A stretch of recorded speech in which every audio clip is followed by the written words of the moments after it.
श्री शिवाय नमस्तुभ्यम। ओम नमः शिवाय। हरे कृष्णा। आप सभी भक्तों का दिन शुभ और मंगलमय हो। पिछले अध्याय सुनने के लिए आप सभी भक्तों का दिल से बहुत बहुत धन्यवाद। कथा सुनने वाले हर भक्त को भगवान शिव शिवा पुण्य फल प्रदान करें और सभी मनोकामनाएं पूर्ण करें। तो आइए सुनते हैं फाल्गुन मास महत्म्य अध्याय 23। हे प्रिय भक्तों, सनत कुमार जी बोले, हे व्यास जी, वाराह रूपधारी श्री हरि विष्णु द्वारा अपने भाई हिरण्याक्ष का संहार किए जाने से हिरण्यकश्यपु बड़े दुखी और क्रोधित तो था ही, अतः उसने अपने असुर सेना को देवताओं का संहार करने की आज्ञा दी तथा अपनी विष्णु भक्त प्रजा को भी दंड देने के लिए कहा। तब आज्ञा पाकर स्वामी भक्त असुरों ने देवलोक का विनाश कर दिया। उनके आतंक से देवता स्वर्ग छोड़कर भाग खड़े हुए। हिरण्यकश्यपु के राज्य में उसकी प्रजा को बहुत डराया जाता था। सबने भक्ति का मार्ग छोड़ दिया था। विष्णु भक्तों की खैर नहीं थी। एक दिन हिरण्यकश्यपु अपने मृत भाई हिरण्याक्ष को जलांजलि देकर उसकी पत्नी और बच्चों से मिला और उन्हें सांत्वना दी। दैत्यराज हिरण्यकश्यपु के मन में विचार आया कि यदि मैं अजर अमर अजेय हो जाऊं और मेरा कोई प्रतिद्वंदी ना रहे तो कोई भी मुझे हरा नहीं सकेगा और तब सभी मुझे झुककर प्रणाम करेंगे। बस यह सोचते ही हिरण्यकश्यपु मंदराचल पर्वत पर जाकर घोर तपस्या करने लगा। तपस्या हेतु वह एक पैर के अंगूठे पर खड़ा था। सिर के ऊपर दोनों हाथ जोड़े आसमान की ओर देखते हुए वह घोर तपस्या कर रहा था।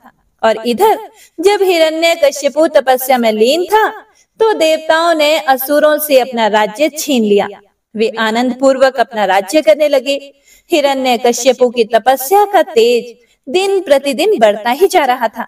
उसके तप की अग्नि से देवता तप्त हो उठे और भयभीत होकर ब्रह्मा जी के पास गए। तब सब देवताओं ने हाथ जोड़कर ब्रह्मा जी को प्रणाम किया। तत्पश्चात उन्होंने बताया कि हे प्रभु, दैत्यराज हिरण्यकश्यपु की तपस्या के तेज से सब लोग भयभीत हो रहे हैं।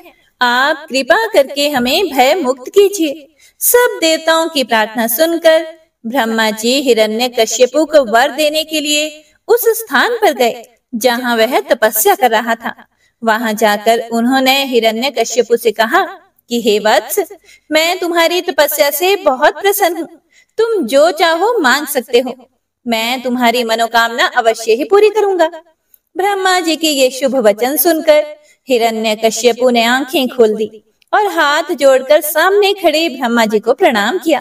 और उसके बाद वह बोला, हे प्रजापति, हे पितामह, मैं चाहता हूँ कि मुझे कभी भी मृत्यु का भय ना हो। मैं किसी अस्त्र शस्त्र पाश वज्र सूखे पेड़ पर्वत जल अग्नि से ना मरूं।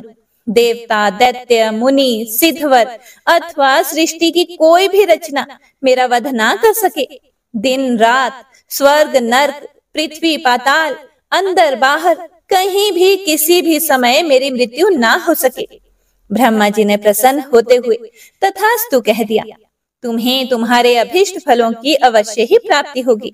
जो वरदान तुमने मांगा है वह अवश्य फलीभूत होगा। तुमने 96,000 वर्षों तक तपस्या करके मुझे प्रसन्न किया है। अब तुम सुख पूर्वक राज्य करो। अपना इच्छित वरदान पाकर दैत्यराज हिरण्यकश्यप बड़ा प्रसन्न हुआ और हाथ जोड़कर ब्रह्मा जी की स्तुति करने लगा। और उसके बाद ब्रह्मा जी अंतर्ध्यान हो गए। हिरण्यकश्यप अपने घर वापस चला गया। वहां पहुंचकर उसके मन में यह विचार आया कि अब तो मैं अजर अमर हो गया हूँ। अब कोई भी मुझे नहीं मार सकेगा। इसीलिए अब मुझे अपने राज्य का विस्तार करना चाहिए। बस यह विचार आते ही उसने तीनों लोकों पर अपना अधिकार स्थापित करने का निर्णय कर लिया। उसने देवताओं से भयंकर संग्राम किया और उन्हें हराकर उनके राज्य पर अधिकार कर लिया। देवता अपने प्राणों की रक्षा हेतु वहां से भाग खड़े हुए और भगवान श्री हरि विष्णु के पास गए। भगवान श्री हरि के पास पहुंचकर देवताओं ने उन्हें अपनी व्यथा सुनाई और उनसे अपनी पीड़ा और कष्टों को दूर करने की प्रार्थना की। तब विष्णु भगवान ने उन्हें आश्वासन दिया कि वे स्वयं हिरण्यकश्यपु का वध करके उन्हें उसके अत्याचारों से मुक्ति दिलाएंगे। भगवान विष्णु के आश्वासन पर देवता उन्हें धन्यवाद देकर वैकुंठ लोक से वापस आ गए।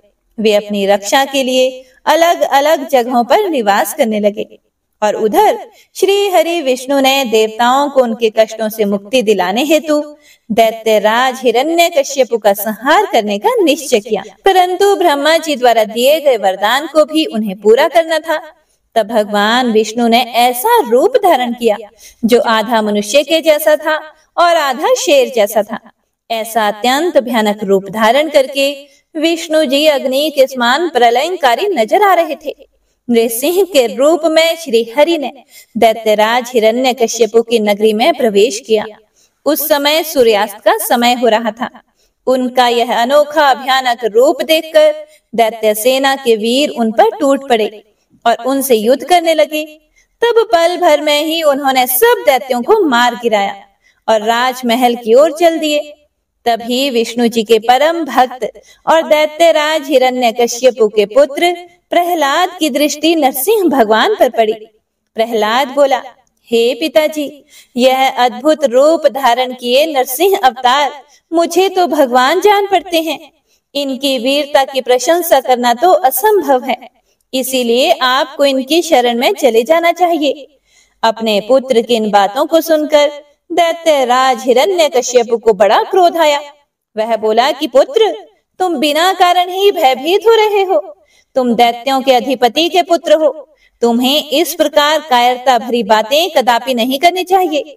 ऐसा कहकर हिरण्यकश्यप ने अपने सैनिकों को आदेश दिया कि शीघ्र जाकर विचित्र आकृति वाले उस जीव को बंदी बनाकर ले आओ। अपने स्वामी दैत्यराज हिरण्यकश्यप की आज्ञा पाकर उनके वीर दैत्यगण नरसिंह भगवान को पकड़ने के लिए दौड़े, परंतु उनके पास जाते ही वे भस्म हो गए। अब दैत्यराज स्वयं युद्ध करने के लिए अपने अस्त्र शस्त्रों सहित आगे आए। तब भगवान नरसिंह और दैत्यराज हिरण्यकश्यप में बड़ा भयंकर युद्ध हुआ, परंतु भगवान नरसिंह के आगे दैत्यराज हिरण्यकश्यप की एक न चली। नरसिंह ने हिरण्यकश्यप को खींचकर अपनी जंघा पर लेटा लिया और उसकी छाती को अपने नाखूनों से चीर दिया। उसके प्राण पखेरु उड़ गए। तभी हिरण्यकश्यप के पुत्र प्रहलाद ने वहां आकर नरसिंह भगवान के चरणों में अपना सिर झुकाकर क्षमा याचना की। भगवान विष्णु ने प्रहलाद को आशीर्वाद देकर हिरण्यकश्यप का राज्य सौंप दिया। जैसे ही देवताओं को हिरण्यकश्यप के मारे जाने की सूचना मिली, वे बहुत प्रसन्न होकर नृत्य और श्री हरि विष्णु की स्तुति करने लगे। आकाश में मंगल ध्वनि गूंजने लगी और फूलों की वर्षा होने लगी। इस प्रकार हिरण्यकश्यप का वध करने के बाद प्रहलाद को राज्य सौंपकर भगवान नरसिंह वहां से अंतर ध्यान हो गए। उसके बाद सभी प्रसन्नता पूर्वक अपने अपने लोकों को चले गए। हे प्रिय भक्तों, सनत कुमार जी आगे बोले कि हे व्यास जी, एक बार हिरण्याक्ष के पुत्र अंधक से उसके भाइयों ने मजाक उड़ाते हुए कहा कि हे अंधक, तुम तो अंधे और कुरूप हो, भला तुम राज्य का क्या करोगे? दैत्यराज हिरण्याक्ष तो मूर्ख थे, जो भगवान शिव की इतनी कठोर तपस्या करके उन्हें प्रसन्न करके भी तुम जैसा कुरूप, नेत्रहीन और बेडोल पुत्र वरदान में प्राप्त किया। भला कभी दूसरे से प्राप्त पुत्र का भी पिता की संपत्ति पर अधिकार होता है क्या? इसीलिए इस राज्य के स्वामी हम ही हैं, तुम तो हमारे सेवक हो। अपने भाइयों के इस प्रकार के कटु वचनों को सुनकर अंधक निराश और उदास हो गया। रात के समय जब सब सो रहे थे, तो वह अपने राजमहल को छोड़कर निर्जन, सुनसान और भयानक डरावने वन में चला गया। वहां उस सुनसान वन में जाकर उसने तपस्या करना शुरू कर दिया। वह 10,000 वर्षों तक घोर तपस्या करता रहा, परंतु जब कोई भी परिणाम नहीं निकला, तो उसने अपने शरीर को अग्नि में जलाकर होम करना चाहा। ठीक उसी समय स्वयं ब्रह्मा जी वहां प्रकट हो गए। ब्रह्मा जी बोले, हे पुत्र अंधक, मांगो, क्या मांगना चाहते हो? मैं तुम्हारी तपस्या से बहुत प्रसन्न हूँ। तुम अपना इच्छित वर मांग सकते हो। मैं तुम्हारी मनोकामना अवश्य ही पूर्ण करूंगा। यह सुनकर अंधक बहुत प्रसन्न हुआ। उसने हाथ जोड़कर ब्रह्मा जी की स्तुति की और बोला, हे कृपा निधान ब्रह्मा जी, यदि आप मुझ पर प्रसन्न होकर मुझे कोई वर देना चाहते हैं, तो आप कुछ ऐसा करें कि मेरे निष्ठुर भाइयों ने जो मुझसे मेरा राज्य छीन लिया है, वह सब मेरे अधीन हो जाएं, मेरे नेत्र ठीक हो जाएं, अर्थात मुझे दिव्य दृष्टि की प्राप्ति हो तथा मुझे कोई भी ना मार सके। वह देवता, गंधर्व, यक्ष, किन्नर, मनुष्य, नारायण अथवा स्वयं भगवान शिव ही क्यों ना हो। अंधक के इन वचनों को सुनकर ब्रह्मा जी बोले, हे अंधक, तुम्हारे द्वारा कही हुई दोनों बातों को मैं स्वीकार करता हूँ, परंतु इस संसार में कोई भी अजर अमर नहीं है। सभी को एक न एक दिन काल का ग्रास बनना ही पड़ता है। मैं सिर्फ तुम्हारी इतनी मदद कर सकता हूँ कि जिस प्रकार की और जिसके हाथ से तुम चाहो अपनी मृत्यु प्राप्त कर सकते हो। तब ब्रह्मा जी के वचन सुनकर अंधक कुछ देर के लिए सोच में डूब गया। फिर वह बोला, हे प्रभु, तीनों कालों की उत्तम, मध्यम और नीच नारियों में से जो भी नारी सबकी जननी हो, सब में रत्न हो, जो सब मनुष्यों के लिए दुर्लभ तथा शरीर व मन के लिए अगम्य है, उसको अपने सामने पाकर जब मेरे अंदर काम भावना उत्पन्न हो, उसी समय मेरा नाश हो। इस प्रकार का वरदान सुनकर ब्रह्मा जी ने तथास्तु कहा और उससे बोले, हे दैत्येंद्र, तेरे सभी वचन अवश्य ही पूरे होंगे। अब तू जाकर अपना राज्य संभाल। ब्रह्मा जी के वचन सुनकर अंधक बोला, हे भगवान, अब मेरा शरीर इस लायक नहीं रहा कि मैं युद्ध कर सकूं। अब तो मेरे शरीर में सिर्फ नसें और हड्डियां ही बची हैं। अब मैं कैसे युद्ध कर पाऊंगा और अपनी शत्रु सेना को परास्त कर पाऊंगा। इस प्रकार के वचनों को सुनकर ब्रह्मा जी मुस्कुराए और उन्होंने अंधक के शरीर का स्पर्श किया। उनके स्पर्श करते ही अंधक का शरीर भरा पूरा हो गया। अब वह परम शक्तिशाली योद्धा जान पड़ता था, जिसके सामने अच्छे से अच्छा वीर भी ना टिक पाए। इस प्रकार अंधक को मनोवांछित वर देकर ब्रह्मा जी वहां से अंतर ध्यान हो गए और उसके बाद अंधक भी प्रसन्नता पूर्वक अपने घर की ओर चल दिया। जब अंधक ने अपने राज्य में प्रवेश किया तो यह जानकर कि अंधक को ब्रह्मा जी से वरदान प्राप्त हुआ है, सारे दानव उसके वश में होकर उसके दास बनकर रहने लगे। तब अंधक ने विचार किया कि हमें दैत्य साम्राज्य का विस्तार करना चाहिए और अपने घोर शत्रु देवताओं को पराजित करके उनके राज्य पर अपना अधिकार स्थापित कर लेना चाहिए।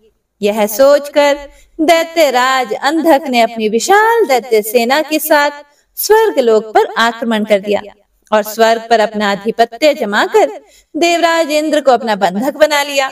और उसके बाद उसने नागों, सुपर्णों, श्रेष्ठ राक्षसों, गंधर्वों, यक्षों, मनुष्यों, ऊंचे ऊंचे पर्वतों और भयानक वृक्षों और सिंहों को भी युद्ध में परास्त करके अपने अधीन कर लिया। अंधक मदहांत होकर कुमार्गी हो गया। उसने स्वर्ग, भूतल और रसातल की सर्वश्रेष्ठ सुंदरियों को अपनाकर उनके साथ रमणीय विहार किया। दिन पर दिन वह बुराई के दलदल में धंसता ही जा रहा था। उसने वैदिक धर्म का पूर्णतया त्याग कर दिया था। हे प्रिय भक्तों, एक दिन उसके दुर्योधन, वैधस और हस्ती नामक तीनों मंत्री उसके पास आए और उससे बोले कि हे दैत्येंद्र, हमने मंदराचल पर्वत की एक गुफा में एक मुनि को देखा है, जो कि योग ध्यान में मग्न आंखें बंद करके बैठा है। उस रूपवान मुनि के मस्तक पर अर्धचंद्र, कमर में गजेंद्र की खाल बंधी है, सिर पर जटाजूट, गले में खोपड़ियों की माला तथा उसके शरीर पर बड़े भयानक सांप लिपटे हुए हैं। उस मुनि के एक हाथ में त्रिशूल तो दूसरे में डमरू है। अपने गौर अंगों पर उसने भस्म लपेट रखी है।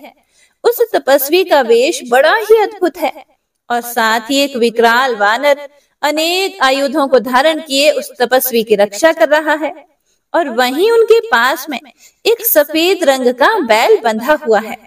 उस तपस्वी के पास ही एक सुंदर रत्न स्वरूपा नारी बैठी है, जो संपूर्ण शुभ लक्षणों से युक्त है। उसका रूप बड़ा मनोहारी है, जो सभी के मन को मोह लेता है। उसने सुंदर मूंगे, मोती, मणियों और सोने के रत्न जड़ित आभूषणों को धारण किया हुआ है। वह इतनी रूपवती है कि जो उसे एक बार देख लेता है, उसकी आंखों का होना सफल हो जाता है।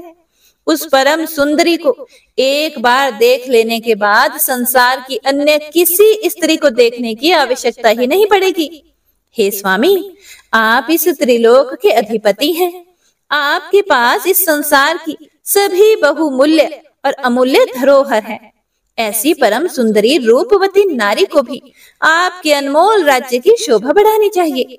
इसीलिए आप हमारे साथ चलें और उस सुंदरी को यहाँ ले आएं। हे प्रिय भक्तों, अपने वीर मंत्रियों के इस प्रकार के वचन सुनकर दैत्येंद्र अंधक बड़ा प्रसन्न हुआ और उसके मन में उस सुंदर नारी को देखने की इच्छा बलवती हो गई। उसने अपने मंत्रियों को आदेश दिया कि तुम शीघ्र वहां जाकर उस तपस्वी से उसकी सुंदर स्त्री को मांग कर मेरे पास ले आओ। अपने स्वामी दैत्यराज अंधक की आज्ञा पाकर वे तीनों मंत्री फिर से उस स्थान पर गए और भगवान शिव से बोले, हे महातपस्वी ब्राह्मण, हमारे स्वामी दैत्यराज अंधक आपकी पत्नी की सुंदरता के विषय में जानकर उन पर मोहित हो गए हैं और उन्हें अपनी पटरानी बनाना चाहते हैं। आप सहर्ष उन्हें हमें सौंप दें। उनके ऐसे वचनों को सुनकर शिव जी को बड़ा क्रोध आया, परंतु वे फिर भी सिर्फ इतना ही बोले कि हे दैत्यों, ये मेरी पत्नी है। ये स्वयं शक्ति संपन्न और सिद्धि रूपा है।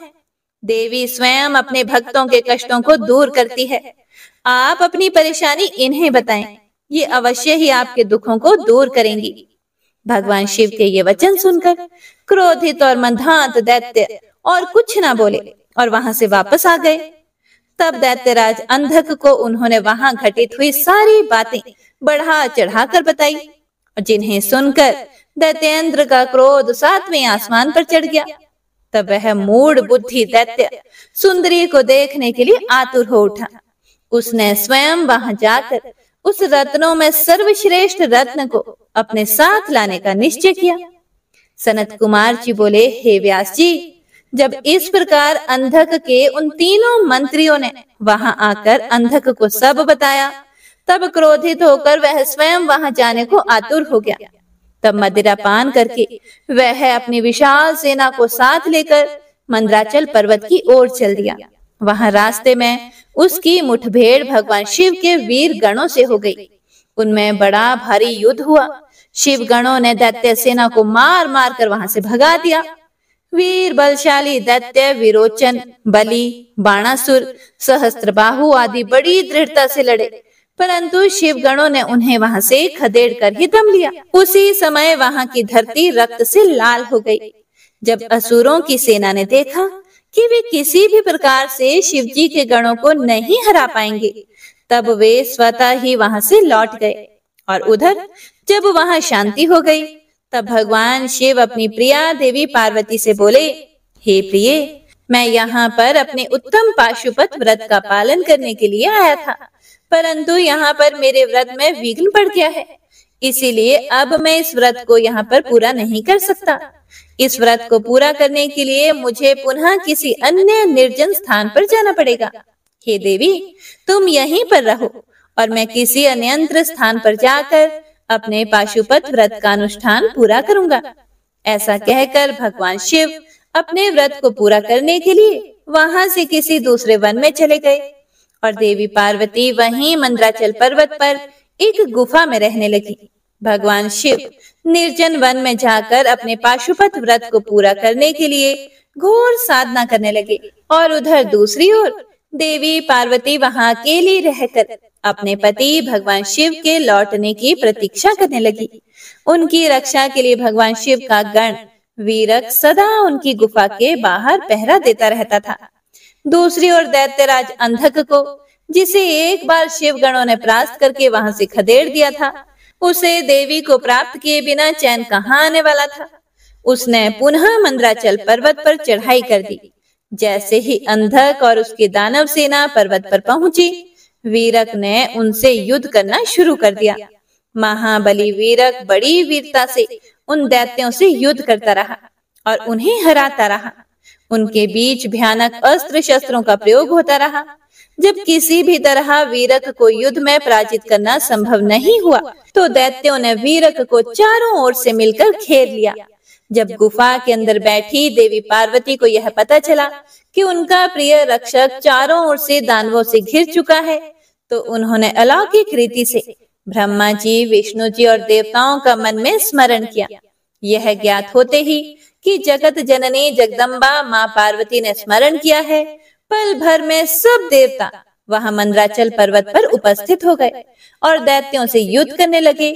जब वीरक ने देखा कि अब वह अकेला नहीं है, उसके साथ पूरी देव सेना खड़ी है, तो वह हर्षित मन से पुनः युद्ध में लग गया और तब उसका जोश देखते ही बनता था। देवताओं ने ब्राह्मी, नारायणी, ऐन्द्री, वैश्वानरी, याम्या, नृति, वारुणी, वायवी, कुबेरी, यक्षेश्वरी और गारुड़ी देवी का रूप धारण किया हुआ था। अनेकों आयुधों से सुसज्जित होकर वे युद्ध कर रहे थे। इस प्रकार इस भीषण युद्ध को चलते चलते कई हजार वर्ष बीत गए। देव सेना जितने भी असुरों को मारती, दैत्य गुरु शुक्राचार्य अपनी मृत संजीवनी विद्या से पल भर में उन्हें फिर से जीवित कर देते। इस प्रकार दैत्य सेना न कम हो रही थी और न वह हार मान रही थी। युद्ध दिन प्रतिदिन और भयानक होता जा रहा था। भगवान शिव भी अपना पाशुपत व्रत पूरा करके वहां मंदराचल पर्वत पर वापस आ गए। हे प्रिय भक्तों, सनत कुमार जी बोले कि हे महामुनि, जब भगवान शिव पाशुपत व्रत को पूरा करने के पश्चात मंदराचल पर्वत पर लौटे, तो उन्होंने देखा कि दैत्येंद्र अंधक ने अपनी विशाल सेना के साथ पुनः आक्रमण कर दिया है। उनके वीर गण और अनेकों रूप धारण किए देवियां अंधक और उसकी सेना से युद्ध कर रहे हैं। यह देखकर भगवान शिव को बहुत क्रोध आया कि मेरी अनुपस्थिति में इस दुष्ट दैत्य ने मेरी पत्नी को परेशान किया है। क्रोधित देवाधिदेव महादेव जी अंधक से युद्ध करने लगे, परंतु दैत्येंद्र बहुत चालाक था। उसने गिल नामक दैत्य को आगे कर दिया। स्वयं उसने दैत्य सेना सहित गुफा के आसपास के वृक्षों और लताओं को तोड़ दिया। उसके बाद उस दैत्य अंधक ने एक एक करके सबको निगलना शुरू कर दिया। अंधक ने नंदीश्वर सहित ब्रह्मा, विष्णु, इंद्र, सूर्य और चंद्रमा व समस्त देवताओं को निगल लिया। यह देखकर भगवान शिव को बहुत क्रोध हुआ। उन्होंने अंधक पर अपने तीक्ष्ण बाणों का प्रहार करना शुरू कर दिया, जिसके फलस्वरूप दैत्यराज ने विष्णु सहित ब्रह्मा, सूर्य, चंद्रमा और अन्य देवताओं को वापस उगल दिया। और उधर शिव गणों ने देखा कि दैत्य गुरु युद्ध में मारे गए राक्षसों को अपनी संजीवनी विद्या से पुनः जीवित कर रहे हैं। इसी कारण दैत्यों का मनोबल कम नहीं हो रहा था। तब शिव गणों ने चतुराई का परिचय देते हुए दैत्य गुरु शुक्राचार्य को बंधक बना लिया और उन्हें भगवान शिव के पास ले गए। जब शिव गणों ने यह बात भगवान शिव को बताई, तो क्रोधित शिव जी ने शुक्राचार्य को निगल लिया। शुक्राचार्य के वहां से गायब हो जाने पर दैत्यों का मनोबल गिर गया और वे भयभीत हो गए। यह देखकर देव सेना ने उन दैत्यों को मार मार कर व्याकुल कर दिया। इस प्रकार युद्ध और भीषण होता जा रहा था। दैत्यराज अंधक ने अब युद्ध को जीतने के लिए माया का सहारा लिया। भगवान शिव और अंधक के बीच सीधा युद्ध शुरू हो गया। भगवान शिव अपने प्रिय त्रिशूल से लड़ रहे थे। युद्ध करते करते दैत्यराज के शरीर पर शिव जी जैसे ही त्रिशूल का प्रहार करते, उसके शरीर से निकलते हुए रक्त से बहुत से दैत्य उत्पन्न हो जाते और युद्ध करने लगते। यह देखकर देवताओं ने देवी चंडिका की स्तुति की। तब चंडिका तुरंत युद्ध भूमि में प्रकट हो गई और उन्होंने भगवान शिव को प्रणाम किया। शिव जी का आदेश पाकर देवी चंडिका उस अंधक नामक असुर के शरीर से निकलने वाले रक्त को पीने लगी। इस प्रकार अंधक का रक्त जमीन पर गिरना बंद हो गया और उससे उत्पन्न होने वाले राक्षस भी उत्पन्न होने बंद हो गए। फिर भी अंधक अपनी पूरी शक्ति से युद्ध करता रहा। उसने भगवान शिव पर बाणों से प्रहार करना शुरू कर दिया। युद्ध करते करते भगवान शिव ने अंधक का संहार करने के लिए त्रिशूल का जोरदार प्रहार उसके हृदय पर किया और उसे भेद दिया। उन्होंने उसे ऐसे ही ऊपर उठा लिया। सूर्य की तेज किरणों ने उसके शरीर को जला दिया। इससे उसका शरीर जर्जर हो गया और मेघों से तेज जल बरसा और वह गीला हो गया। फिर हिमखंडों ने उसे विदीर्ण कर दिया। इस पर भी दैत्यराज अंधक के प्राण नहीं निकले। अपनी ऐसी अवस्था देखकर अंधक को बहुत दुख हुआ। वह हाथ जोड़कर देवादिदेव भगवान शिव की स्तुति करने लगा। भगवान शिव तो भक्त वत्सल हैं और सदा ही अपने भक्तों के अधीन रहते हैं, तब भला वे अंधक पर कैसे प्रसन्न न होते। उन्होंने अंधक को क्षमा करके अपना गण बना लिया। युद्ध समाप्त हो गया। सब देवता हर्षित होकर भगवान शिव की स्तुति करने लगे। भगवान शिव देवी पार्वती को साथ लेकर अपने गणों सहित कैलाश पर्वत पर चले गए। सभी देवता अपने अपने लोकों को वापस लौट गए। व्यास जी बोले, हे ब्रह्मपुत्र सनत कुमार जी, शिव गणों द्वारा जब शिव जी को यह ज्ञात हुआ कि दैत्य गुरु शुक्राचार्य दैत्यों को पुनः जीवित कर रहे हैं और शिव गण उन्हें बंदी बना लाए हैं, तब क्रोधित होकर शिव जी ने शुक्राचार्य को निगल लिया था। तब आगे क्या हुआ? भगवान शिव के उदर में शुक्राचार्य ने क्या किया? क्या भगवान शिव ने उन्हें भस्म कर दिया या फिर शुक्राचार्य अपने तेज के प्रभाव से शिव जी के उदर से बाहर निकल आए? कृपया करके मुझे यह भी बताएं। व्यास जी के इन प्रश्नों को सुनकर सनत कुमार जी बोले, हे व्यास जी, भगवान शिव तो इस त्रिलोक के नाथ हैं। वे साक्षात ईश्वर हैं। उनकी आज्ञा के बिना इस संसार में कुछ भी नहीं होता। उनके कारण ही यह संसार चलता है। भगवान शिव के कारण ही देवताओं की हर युद्ध में जीत होती है। अंधक कोई साधारण दैत्य नहीं था। उसे यह बात ज्ञात थी कि वह त्रिलोकीनाथ भगवान शिव को नहीं जीत सकता। इसीलिए वह अपने दैत्य कुल की रक्षा करने के लिए सर्वप्रथम अपने आराध्य दैत्य गुरु शुक्राचार्य के चरणों में गया और अपने गुरु की वंदना करने लगा। तब उन्होंने प्रसन्न होकर उसे आशीर्वाद दिया। दैत्यराज अंधक ने गुरु शुक्राचार्य से मृत संजीवनी विद्या द्वारा मरे हुए असुरों को जीवित करने की प्रार्थना की। शुक्राचार्य ने अपने शिष्य अंधक की प्रार्थना स्वीकार कर ली और युद्ध भूमि में आ गए। शुक्राचार्य ने भगवान शिव का स्मरण कर अपनी विद्या का प्रयोग आरंभ किया। उस विद्या का प्रयोग करते ही युद्ध में मृत पड़े दैत्य अपने अस्त्र शस्त्र लेकर इस प्रकार उठ खड़े हुए कि मानो इतनी देर से वे सोए पड़े थे। यह देखकर दैत्य सेना में अद्भुत उत्साह का संचार हो गया। राक्षसों में नई जान आ गई और वे भगवान शिव के गणों से भयानक युद्ध करने लगे। शिव गणों ने जाकर यह समाचार नंदीश्वर को बताया कि शुक्राचार्य अपनी विद्या के बल से मरे हुए दैत्यों को जीवित कर रहे हैं। यह जानकर नंदी सिंह की भांति दैत्य सेना पर टूट पड़े और उस स्थान पर जा पहुंचे जहां शुक्राचार्य बैठे हुए थे। अनेकों दैत्य अपने गुरु की रक्षा करने के लिए चारों ओर खड़े हुए थे।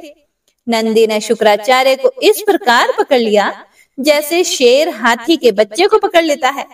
वे उन्हें उठाकर तेज गति से वहां से निकल पड़े। नंदीश्वर को इस प्रकार अपने गुरु को उठाकर ले जाते देखकर सभी दैत्य उन पर टूट पड़े, परंतु नंदी अपनी वीरता का परिचय देते हुए सबको पछाड़ते हुए आगे बढ़ते रहे। नंदी के मुख से भयानक अग्नि वर्षा हो रही थी, जिससे दैत्य उनकी ओर नहीं बढ़ पा रहे थे।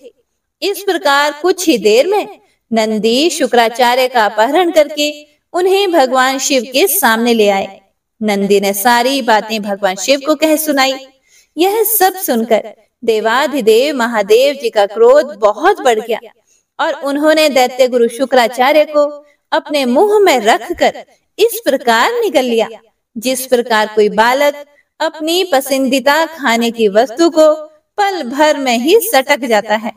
व्यास जी ने पूछा, हे सनत कुमार जी, शुक्राचार्य को जब भगवान शिव ने निगल लिया फिर क्या हुआ?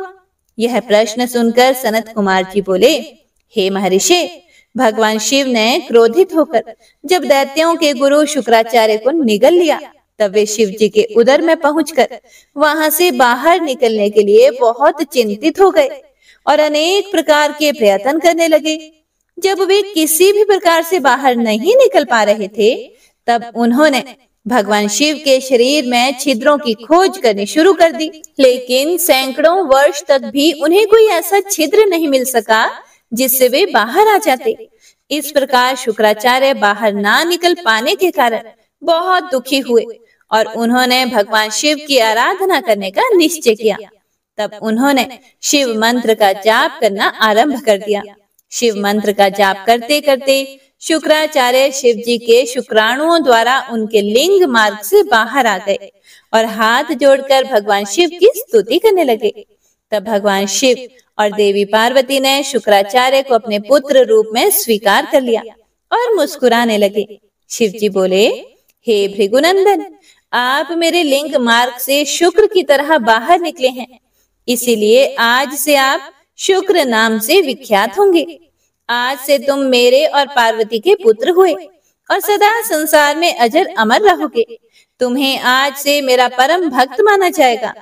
तब शुक्राचार्य भगवान शिव की स्तुति करते हुए बोले, हे देवाधिदेव, हे भगवान शिव, आपके सिर, नेत्र, हाथ, पैर और भुजाएं अनंत हैं। आपकी मूर्तियों की गणना करना सर्वथा संभव है।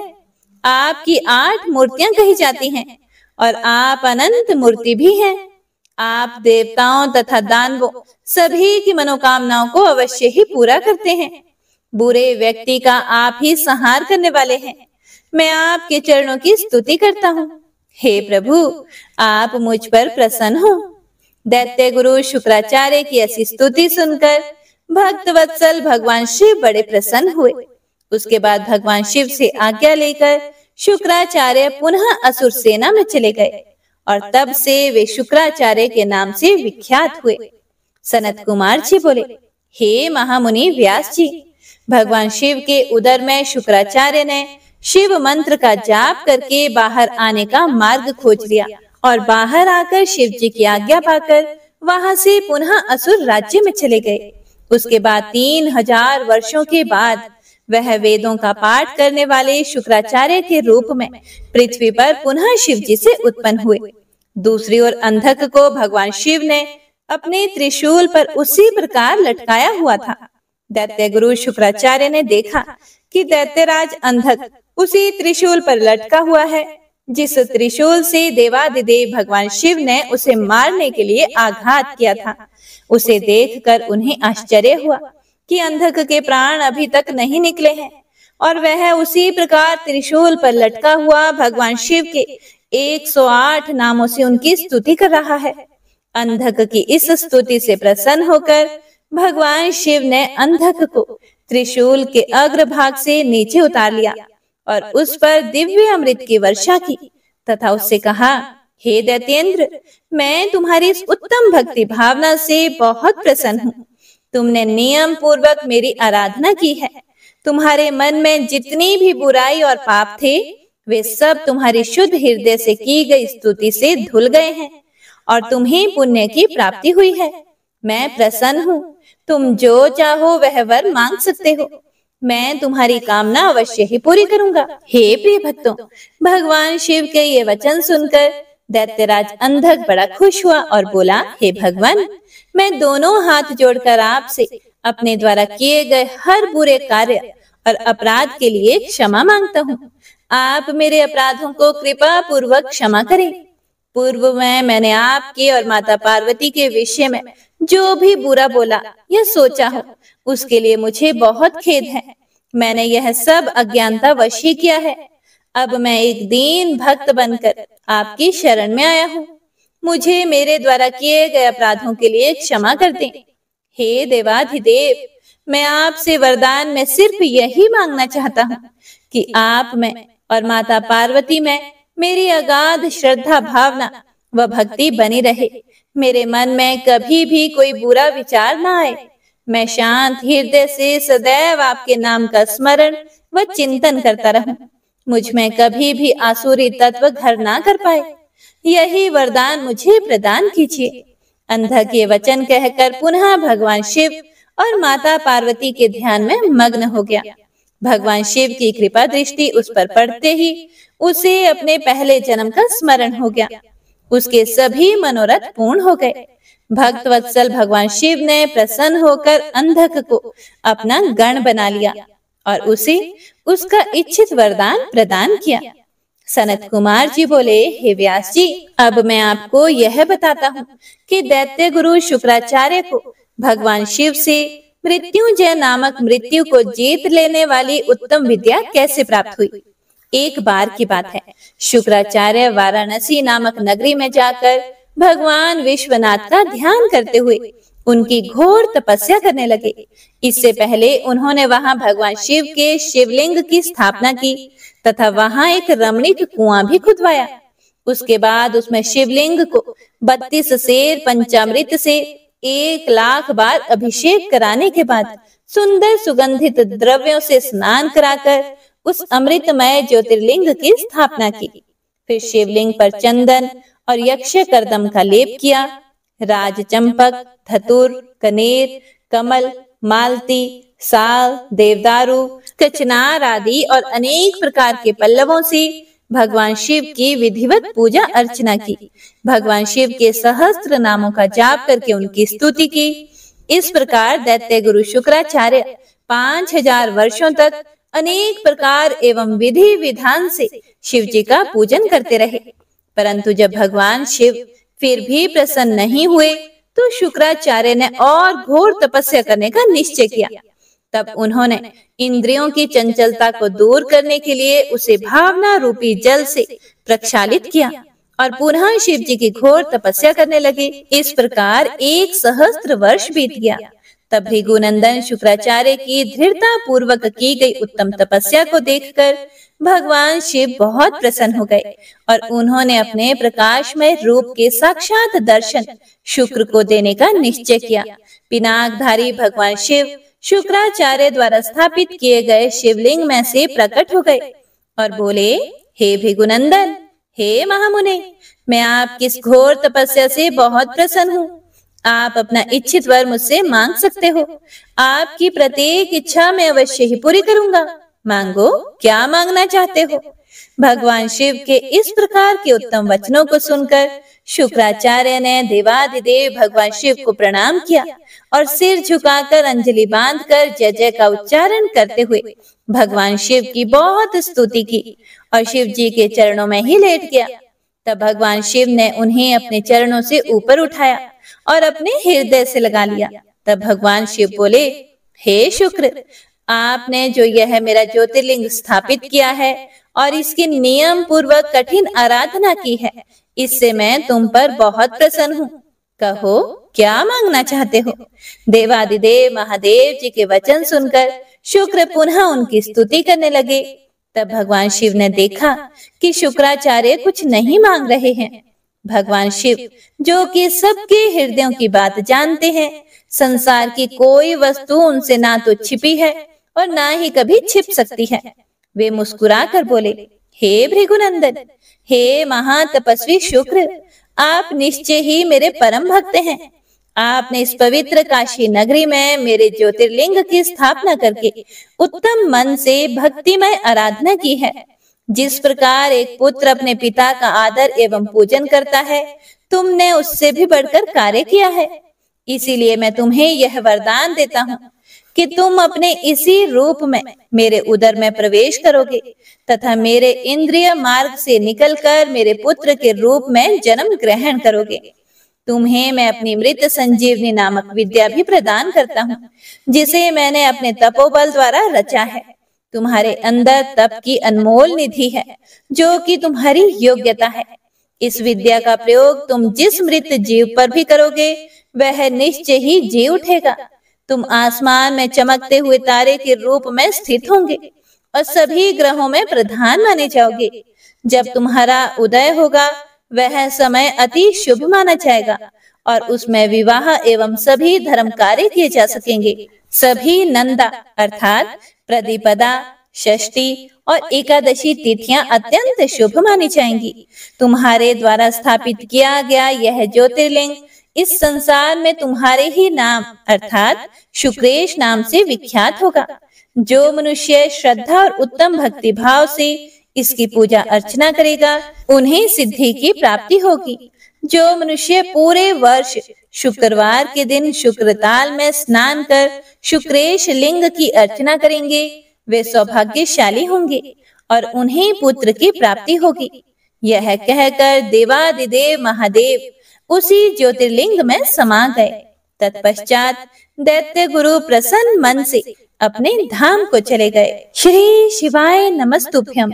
हे प्रिय भक्तों, तो आज की कथा में बस इतना ही। इससे आगे का वृतांत आप सभी भक्तजन अगले अध्याय में जरूर सुनिएगा। तो आइए अब सुनते हैं शिव चालीसा। जय गणेश गिरिजा सुवन, मंगल मूल सुजान, कहत अयोध्या दास तुम, देहु अभय वरदान। जय गिरिजापति दीन दयाला, सदा करत संतन प्रतिपाला। भाल चंद्रमा सोहत नीके, कानन कुंडल नागफनी के। अंग गौर शीर गंग बहाए, मुंड माल तन चार लगाए। वस्त्र खाल बागंबर सोहे, छवि को देखी नागमन मोहे। मैना मातु की हवे दुलारी, बाम अंग सोहत छवि न्यारी। कर त्रिशूल सोहत छवि भारी, करत सदा शत्रुन क्षयकारी। नंदी गणेश सोहे तह कैसे, सागर मध्य कमल है जैसे। कार्तिक श्याम और गणराव, या छवि को कही जात न काओ। देवन जब ही जाए पुकारा, तभी दुख प्रभु आप निवारा। किया उपद्रव तारक भारी, देवन सब मिली तुम ही जुहारी। तुरत षडानन आप पठायो, लव निमेष महामारी गिरायो। आप जलंधर असुर सहारा, सुयश तुम्हार विदित संसारा। त्रिपुरासुर सन युद्ध मचाई, सबही कृपा कर लीन बचाई। किया तप ही भागीरथ भारी, पूरब प्रतिज्ञा तासु पुरारी। दानिन मह तुम सम कोई नाही, सेवक स्तुति करत सदाही। वेद नाम महिमा तब गाई, अकथ अनादि भेद नहीं पाई। प्रकटी उधती मंथन में ज्वाला, जरत सुरासुर भय विहाला। किन्हीं दया तह करी सहाई, नीलकंठ तब नाम कहाई। पूजन रामचंद्र जब किन्हा, जीत के लंका विभीषण दिन्हा। सहस कमल में हो रहे धारी, किन्ह परीक्षा तभी पुरारी। एक कमल प्रभु राखे जोई, कमल नयन पूजन चह सोई। कठिन भक्ति देखी प्रभु शंकर, भय प्रसन्न दिए इच्छित वर। जय जय जय अनंत अविनाशी, करत कृपा सबके घटवासी। दुष्ट सकल नित मोहि सतावे, भ्रमत रहूं मोहि चैन न आवे। त्राहि त्राहि मैं नाथ पुकारो, यही अवसर मोहि आन उबारो। लई त्रिशूल शत्रुन को मारो, संकट से मोहि आन उबारो। मात पिता भ्राता सब होई, संकट में पूछत नहीं कोई। स्वामी एक है आस तुम्हारी, आए हरहु मम संकट भारी। धन निर्धन को देत सदाही, जो कोई जांचे सो फल पाही। अस्तुति के ही विधि करें तुम्हारी, क्षमो नाथ अब चूक हमारी। शंकर हो संकट के नाशन, मंगल कारण विघ्न विनाशन। योगी यति मुनि ध्यान लगावे, शारद नारद शीश नवावे। नमो नमो जय नमः शिवाय, सुर ब्रह्मादिक पार न पाए। जो यह पाठ करे मन लाए, तापर होत है शंभु सहाय। ऋणिया जो कोई हो अधिकारी, पाठ करे सो पावन हारी। पुत्रहीन कर इच्छा जोई, निश्चय शिव प्रसाद ते ही होई। पंडित त्रयोदशी को लावे, ध्यान पूर्वक होम करावे। त्रयोदशी व्रत करे हमेशा, ताके तन नहीं रहे कलेशा। धूप दीप नैवेद्य चढ़ावे, शंकर सम्मुख पाठ सुनावे। जन्म जन्म के पाप नसावे, अंत धाम शिवपुर में पावे। कहे अयोध्या दास आस तुम्हारी, जानी सकल दुख हरहु हमारी। नित नेम कर प्रातः ही, पाठ करो चालीसा। तुम मेरी मनोकामना, पूर्ण करो जगदीश। मगसर छठी हेमंत ऋतु, संवत 64 जान। अस्तुति चालीसा, शिव ही पूर्ण कील कल्याण। ओम नमः शिवाय।